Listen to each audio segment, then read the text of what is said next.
Chevrolet Lanos застучал гидрокомпенсатор. Как его найти? Рано утром, когда машина холодная, когда с гидрокомпенсаторов ушло давление. Как проверить? Поднимаете распредвал кулачком вверх. Ну и на скорости, если нужно, например, вот этот вот распредвал поднять вверх кулачком. На скорость ставите на 5 и катаете машину вперед-назад.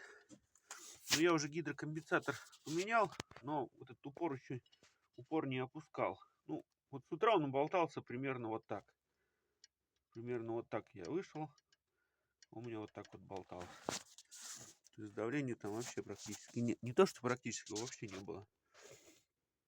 Здесь, как у меня сделано, получается, от шпильки до шпильки. Болтиком М6 с гаечкой.